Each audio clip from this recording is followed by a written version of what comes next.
Hello students, welcome to my YouTube channel Anant mathematics. Students, इस video में हम बात करने वाले हैं question number 30th exercise number 5.1 +2 mathematics class. Students, 12th mathematics class का ये हमारे पास क्वेश्चन नंबर 30th है, एक्सरसाइज नंबर 5.1 एनसीईआरटी मैथमेटिक्स। तो students, 30th sum most expected sum for CBSE board के हिसाब से ये सम हमारे पास बहुत ही इंपॉर्टेंट है। सम नंबर 30th है, find the values of A and B such that the function defined by F X. सुन लो ध्यान से, करना क्या है, we have to find the value of A as well as we have to find the value of B. हमने क्या करना है, ए की वैल्यू फाइंड करनी है और बी की वैल्यू फाइंड करनी है, सच that the function defined by F x. ठीक है, तो किसके लिए, इस फंक्शन के लिए जो डिफाइन किया गया है एफ एक्स से।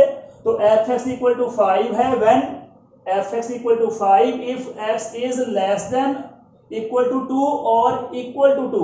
ठीक है, यानी कि अगर एफ एक्स इक्वल टू 5 है तो एक्स क्या है, x इज लेस देन 2 है और इक्वल टू 2 है। F x equal to a x plus b कब है, अगर x ग्रेटर देन 2 है और लेस देन 10 है। एफ एक्स इक्वल टू 21 है। ठीक है, कब है ये 21, if x is greater than और इक्वल टू 10 है। ठीक है, तो ऑल ओवर कह सकते हैं कि जो x की हमारे पास वैल्यू है, ओके, जो x की वैल्यू है, जो हमारे पास डोमेन है, जो हमारे पास इनपुट है, वो क्या है 2 से 10 तक। यू कैन सी, और no sorry, x is less than 2 भी है। Mean to say you can say कि जो हमारे पास इनपुट है वो ऑल रियल वैल्यूज है। व्हाई, यू कैन सी कि x इज लेस देन 2 है, लेस देन 2 मतलब ऑल नेगेटिव वैल्यू आ गई इसमें। इसके बाद 2 से 10 है, सारे नंबर आ गए यहाँ पर, यहाँ तक, और x इज ग्रेटर देन 10 है, मतलब ऑल ओवर क्या हो गया, जितने भी रियल नंबर हैं वो सारे इसका डोमेन है। x में सभी वैल्यूज हमारे पास आ जाएंगी। चलो, मेनली हमने करना क्या, यहाँ पर हमने a और b की वैल्यू फाइंड करनी है। किसके लिए, f x equal to this. ठीक है, इज ए कंटिन्यूस फंक्शन। अगर ये फंक्शन कंटिन्यूस है, अगर ये वाला फंक्शन कंटिन्यूस है ऑन ऑल रियल वैल्यूज, तो नेचुरली बात है ये 2 है हमारे पास, 2 पर कंटिन्यू होगा, और ये 10 है तो 10 पर भी कंटिन्यूस होगा। ओके, तो ये फंक्शन आपको कंटिन्यूस फंक्शन दे रखा है। इन्होंने ये नहीं बोला कि किस नंबर पर कंटिन्यूस है, इसका मतलब है सारे के सारे नंबर पर, चाहे वो डेसिमल में है चाहे इंटीजर है, सभी नंबर पर ये क्या है, कंटिन्यूस फंक्शन है। ठीक है, तो यहाँ पर देखो 2 है मतलब ये 2 पर कंटिन्यूस होगा, और यहाँ 10 है, ये भी 10 है, तो मतलब ये 10 पर भी कंटिन्यूस फंक्शन होगा। तो स्टूडेंट्स देखिए, पहले 2 की बात करते हैं, x इक्वल टू 2। अगर ये वाला फंक्शन 2 पर कंटिन्यूस है तो इसका मतलब क्या हुआ कि हमारे पास जो इसकी राइट हैंड लिमिट होगी किसके इक्वल आएगी, वो लेफ्ट हैंड लिमिट के इक्वल आएगी, और साथ में क्या होगा, वो f ऑफ a की वैल्यू क्या है 2, f ऑफ 2 के भी इक्वल आएगी। ठीक है, तो अब ये देखो कि आप f ऑफ 2 कहां से निकालोगे, f ऑफ 2 तो ये रहा, x इक्वल टू 2 यहां पर है, तो इसका मतलब है f ऑफ 2 तो 5 है सीधे ही, और यहां पर देखो x इज ग्रेटर देन 2 है। ठीक है, x इज ग्रेटर देन 2 है, तो ये फंक्शन किसके लिए है, ये राइट हैंड लिमिट के लिए है, और x इज लेस देन 2 है, तो ये फंक्शन किसके लिए है, ये लेफ्ट हैंड, ठीक है, लिमिट के लिए है। तो हम एक बार ना तीनों स्टेप लेके चलते हैं ताकि आपको आइडिया लग जाए कि कौन सा स्टेप हमने छोड़ना है और कौन सा नहीं छोड़ना है। ठीक है, तो किसी भी सम में आप ऐसे कर सकते हैं। राइट हैंड लिमिट के लिए x इज ग्रेटर देन 2 यहां पर है ना, तो ये फंक्शन राइट हैंड लिमिट के लिए रहेगा। तो ध्यान दें, लिमिट h अप्रोचेस 0 है, यहां पर f ऑफ क्या हो जाएगा, x प्लस h हो जाएगा ना। ठीक है, तो x की वैल्यू 2 है, तो 2 प्लस h। हाँ जी, लेफ्ट हैंड लिमिट के लिए क्या बनेगा, लेफ्ट हैंड लिमिट के लिए h अप्रोचेस 0, वही 2 माइनस h हो जाएगा। हाँ जी, f ऑफ 2 देखो, f ऑफ 2 क्या है, x की वैल्यू 2, x की वैल्यू 2 यहां पर है ना, यहां पर तो x इज ग्रेटर देन 2 है, तो x इक्वल टू 2 यहां पर है, तो यानी कि f ऑफ 2 हमारे पास यहां पर 2 फिल करने पर क्या आएगा, 5 आएगा। ठीक है। तो एफ ऑफ 2 हमारे पास 5 हो गया। हाँ जी, तो limit h approaches 0 f of 2 plus h, ये कौन सी लिमिट है, प्लस का साइन लगाया ना, राइट हैंड लिमिट है। तो x इज ग्रेटर देन 2, 2 को देखना, इसको नहीं देखना आपने 10 को। तो x इज ग्रेटर देन 2 है, ग्रेटर देन 2 के लिए फंक्शन ये वाला है। तो ये हमारे पास हो जाएगा a इंटू एक्स है, x की वैल्यू क्या है 2 प्लस h, ठीक है। तो प्लस में b है, b राइट कर दो, यहां पर b आ जाएगा। हाँ जी, इक्वल टू क्या है, इक्वल टू है हमारे पास नेगेटिव साइन है, तो left hand limit, left hand limit यहां से निकलेगी, x इज लेस देन 2 है, तो ये है लेफ्ट हैंड लिमिट के लिए फंक्शन। हाँ जी, कौन सा फंक्शन है ये कांस्टेंट फंक्शन है, 5 का 5 आ जाएगा, ठीक है। तो h की वैल्यू फिल कर दो यहाँ पर, ठीक है। h की वैल्यू क्या है 0 है ना, ठीक है। तो h की वैल्यू 0 फिल कर दो, क्या आ जाएगी right hand limit, right hand limit आ जाएगी 2a plus b equal to, हाँ जी 5 कांस्टेंट है, कांस्टेंट की लिमिट क्या होती है, कांस्टेंट की लिमिट सेम वही कांस्टेंट होती है, ठीक है। तो ये 5 का 5 आ गया, इक्वल टू फिर से 5 है, ठीक है। तो राइट करना है कर दो, नहीं करना है तो आपकी चॉइस है, ठीक है। तो चलो b की वैल्यू यहां से निकालते हैं, 5 प्लस का 2a इधर आके हो जाएगा माइनस का 2a, ठीक है। तो इस तरह से यहां से a या b में से a की वैल्यू निकाल लो आप एक बार, ओके। तो ये था जब हमारे पास फंक्शन 2 पर कंटिन्यूस है, ठीक है। अब क्योंकि यहां पर 10 भी दे रखा है, तो 10 पर भी ये फंक्शन कंटिन्यूस होगा, x इक्वल टू 10। हाँ जी, तो 10 के लिए देखें, x इज लेस देन 10 है, तो लेस देन 10 है तो मतलब ये हमारे पास लेफ्ट हैंड लिमिट के लिए फंक्शन है। यहाँ x इज ग्रेटर देन 10 है तो ये राइट हैंड लिमिट के लिए फंक्शन है, और x इक्वल टू 10 भी है, मतलब यहां से f ऑफ a भी 21 आएगा। तो 10 के लिए हमारे पास देखो x approaches 10 plus right hand limit on 10, 10 पर राइट हैंड लिमिट, ठीक है, इक्वल टू क्या आएगा 10 पर left hand limit, negative sign डाल दो, equal to f of a, a की वैल्यू क्या है, ये वाली a की वैल्यू है, ठीक है 10। तो 10 प्लस राइट हैंड लिमिट कहां से निकलेगी, ये रही right hand limit, x is greater than 10 है ना, तो ग्रेटर देन 10 है तो राइट हैंड लिमिट के लिए कांस्टेंट फंक्शन आएगा। हाँ जी, क्या बन जाएगा, लिमिट h अप्रोचेस 0 हो जाएगा, यहां पर क्या बनेगा x प्लस h, तो x की वैल्यू 10 है, 10 प्लस h इक्वल टू, हाँ जी left hand limit h approaches 0, यहां पर क्या हो जाएगा हमारे पास 10 माइनस h, हाँ जी f ऑफ 10, f ऑफ 10, 10 पर क्या बनेगा फंक्शन 21 है तो यहाँ 21 आ जाएगा, ठीक है।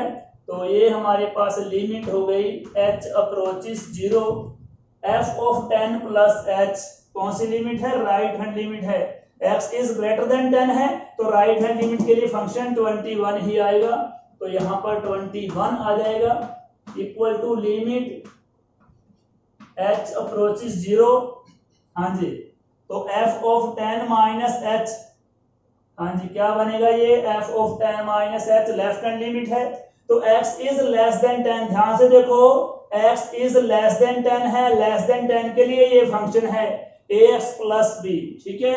तो क्या बनेगा ये a इंटू एक्स, एक्स की वैल्यू क्या है 10 माइनस h, हाँ जी इक्वल टू क्या आएगा 21। तो लिमिट फंक्शन क्या 21 है, कांस्टेंट फंक्शन है, कांस्टेंट फंक्शन की लिमिट कांस्टेंट ही होती है, तो 21 इक्वल टू क्या आ जाएगा, हाँ जी यहाँ पर फिल करो h की वैल्यू क्या है हमारे पास, h की वैल्यू, h की वैल्यू 0 है तो a को इससे मल्टीप्लाई करो, क्या बन जाएगा ये हमारे पास, एक सेकेंड, आपने क्या किया है left hand limit x is less then 10 था ना, तो left hand limit ax plus b हुई, a वैसे का वैसे ही डाल दिया, x की वैल्यू क्या थी 10 माइनस h, और प्लस में ये b भी था, इसको भी राइट करना है, ठीक है। तो प्लस में ये b आ जाएगा, ओके। तो h की वैल्यू हमारे पास 0 है तो a को 10 से मल्टीप्लाई करो, तो ये क्या हो गया 10a, हाँ जी प्लस में क्या है b है, इक्वल टू 21, ठीक है। तो इधर भी 21 इधर भी 21, एक बार आप 21 यहां से ले सकते हैं, ठीक है। तो देखिए स्टूडेंट्स, आई थिंक स्टेटमेंट साफ कर दूं, कोई दिक्कत नहीं मेरे आइडिया से, ठीक है। तो ध्यान दो यहाँ पर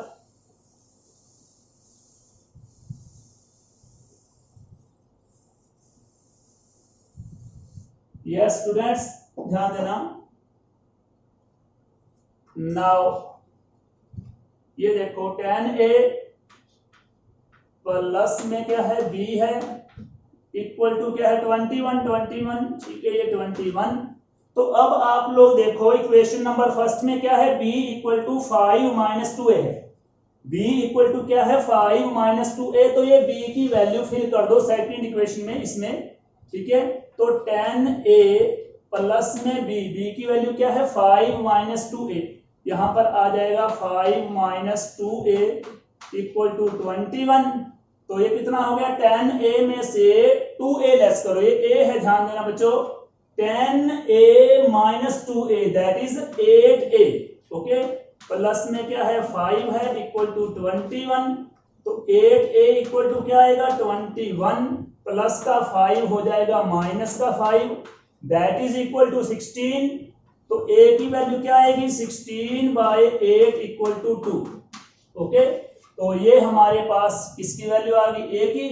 अब आपने क्या करना है, ये वाली a की वैल्यू फिल कर दो इक्वेशन नंबर फर्स्ट में, ठीक है। तो ये हमारे पास क्या है b इक्वल टू 5 है, पहले 5 है, 5 माइनस 2 है, तो इनटू में a है, a की वैल्यू फिल कर दो 2। तो b इक्वल टू क्या आ गया 5 माइनस 4, b इक्वल टू आ गया 1, ठीक है। तो a equal to 2 comma b equal to 1। तो ये हमारे पास आंसर आ रहा है, जिसमें हमारे पास a की वैल्यू क्या है, a की वैल्यू 2 है और b की वैल्यू हमारे पास क्या है 1 है। स्टूडेंट्स मोस्ट एक्सपेक्टेड सम है ये, ठीक है। तो इसे आप लोगों ने ध्यान से करना है, इसको मैं एक बार फिर से हाईलाइट करूंगा स्टूडेंट्स, तो ध्यान दें बोर्ड की तरफ। करना क्या था, एक्सरसाइज नंबर 5.1 थी, सम नंबर 30 था। Find the values of a and b, ठीक है। Find the values of a and b, ठीक है, such that f is defined, ये रेज कर दिया था ना हमने, ठीक है। कि यहाँ पर क्या लिखा है, f is defined by find the values of a and b such that f is defined by fx equal to 5। fx equal to constant function 5 है, कब है ये इसके equal, when x is less than or equal to 2, ठीक है। fx equal to ax plus b when x is greater than 2, और यहाँ पर क्या लिखा है, यहाँ पर साफ कर रखा मैंने 10 है, यहाँ पर x is greater than 2 less than 10, ठीक है। fx equal to 21 when x is greater than or equal to 10 is a continuous function, यहाँ पर लिखा हुआ था continuous function। तो मेनली आपने करना क्या था, इसमें आपने a एंड b की वैल्यू फाइंड करनी थी, और ये वाला जो फंक्शन है, ये फंक्शन हमें कंटिन्यूस फंक्शन दे रखा है, ठीक है।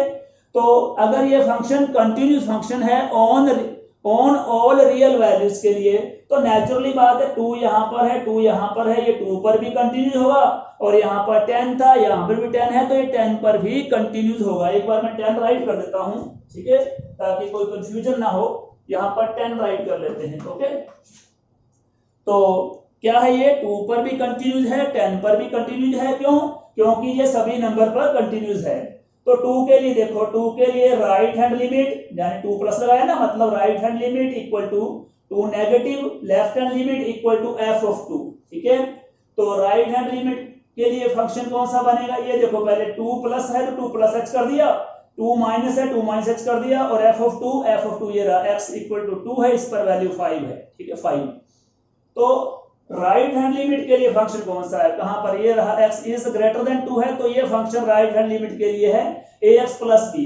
तो यहाँ पर a आ जाएगा, x की वैल्यू क्या है 2 प्लस h, यहाँ पर 2 प्लस h, प्लस में b वैसे का वैसे ही इक्वल टू, हाँ जी, ये कौन सी लिमिट है, left hand limit. Left hand limit के लिए ये वाला फंक्शन है, x इज लेस देन 2, 5 है, मतलब कांस्टेंट फंक्शन है, 5 का 5 आ गया, ये 5 का 5 आ गया। तो अब आपने क्या करना है, a को 2 से मल्टीप्लाई, 2a प्लस में क्या हो गया, प्लस में b राइट कर दिया, मतलब यहाँ पर लिमिट निकाल दिया आपने, ठीक है। h की वैल्यू यहाँ 0 फिल कर दो, यहाँ 0 फिल करेंगे तो क्या बच गया, a into 2 2a plus b equal to, ये कांस्टेंट है, कांस्टेंट फंक्शन की लिमिट क्या होती है, कांस्टेंट फंक्शन की लिमिट कांस्टेंट ही होती है, क्योंकि ये कांस्टेंट फंक्शन है तो इसकी लिमिट सेम 5 का 5 आ जाएगा। ये 5 है और इक्वल टू फिर से 5 है, ठीक है। चाहे 10 बार 5 लिखा हो, हमें तो यहाँ पर एक बार चाहिए। तो 2a plus B equal to 5, यहाँ से a की वैल्यू या b की वैल्यू फाइंड कर लो। तो मैंने b इक्वल टू 5 प्लस का 2a माइनस का कर दिया, ठीक है। ये मैंने a और b के बीच में यहाँ पर रिलेशन बना दिया। तो ये पहला स्टेप हमारा कंप्लीट हुआ। इसके बाद 10 पर भी ये कंटिन्यूज रहेगा। तो 10 के लिए ध्यान दो, वही right hand limit equal to left hand limit equal to F of A की वैल्यू क्या है 10 है, ठीक है। तो ये प्लस का साइन है ना, राइट हैंड लिमिट कहां पर है, x इज ग्रेटर देन 10, ये रहा x इज ग्रेटर देन 10। तो मतलब राइट हैंड लिमिट के लिए ये कांस्टेंट फंक्शन आएगा। नेचुरली बात है, कांस्टेंट का नाम सुनते ही मतलब लिमिट सेम ही आ जाएगी इसकी, ठीक है। तो राइट हैंड लिमिट के लिए 10 plus h, left hand limit के लिए 10 माइनस h, और f ऑफ 10 के लिए f ऑफ 10 क्या है, x इक्वल टू 10 यहाँ पर है, तो f ऑफ 10 हमारे पास 21 आएगा, यहाँ पर 21 आ जाएगा। तो ये देखिए यहाँ पर क्या है, f ऑफ 10 प्लस h है, 10 प्लस h हमारे पास राइट हैंड लिमिट है। तो right hand limit x is greater than 10 है ना, तो ये 21 वैसे का वैसे आ जाएगा कांस्टेंट। और ये लेफ्ट हैंड लिमिट है, ये रहा x इज लेस देन 10, तो ये वाला फंक्शन लेंगे ax प्लस b। a वैसे का वैसे ही, x की वैल्यू क्या है 10 माइनस h वैसे का वैसे, प्लस में b वैसे का वैसे इक्वल टू 21। तो 21 के लिए में 21 कांस्टेंट है, इक्वल टू यहाँ पर h की वैल्यू फिल कर दो 0। तो 10 इंटू a 10a प्लस में b equal to 21, 10a plus b equal to 21, ये रहा 10a plus b equal to 21। तो यहाँ पर देखो अपने पास क्या बन गया, 10a वैसे का वैसे आ गया। b की वैल्यू क्या है, ये रही b की वैल्यू, ये देखो बेटा b equal to 5 minus 2a, b की वैल्यू क्या है 5 माइनस 2a है, यहाँ पर फिल कर दो 5 माइनस 2a इक्वल टू 21। तो 10a में से 2a लेस कर दो 8a प्लस का 5 इक्वल टू 21। तो 8a वैसे का वैसे, 21 वैसे का वैसे, प्लस का 5 इधर आके माइनस का हो जाएगा। तो 21 में 5 लेस किया 16, तो 8a equal to 16, a equal to 16 by 8 that is 2, ठीक है। तो a की वैल्यू 2 आ गई। अब b इक्वल टू क्या है, ये रहा b equal to 5 minus 2a, 5 minus 2a, 5 minus 2 into a की वैल्यू क्या थी 2, यहाँ 2 फिल कर दो। तो b इक्वल टू क्या है 5 वैसे का वैसे, 2 को 2 से मल्टीप्लाई 4, तो b इक्वल टू आ गया हमारे पास 5 माइनस 4 दैट इज 1। तो a की वैल्यू हमारे पास 2 है और b की वैल्यू क्या है 1 है। ओके स्टूडेंट्स, तो इस तरह से आपने क्या करना है, इस सम में a और b की वैल्यू फाइंड करनी है, so that the function is continuous function, ठीक है। तो ये मैंने दोबारा से हाईलाइट कर दिया है। इस सम को आप रिपीट करेंगे, इस सम का स्क्रीनशॉट लेंगे ताकि इसे अच्छी तरह आप दोबारा भी कर सकें। You can take it screenshot students. Screenshot I think आपने ले लिया होगा। Okay students, all the best, thank you so much.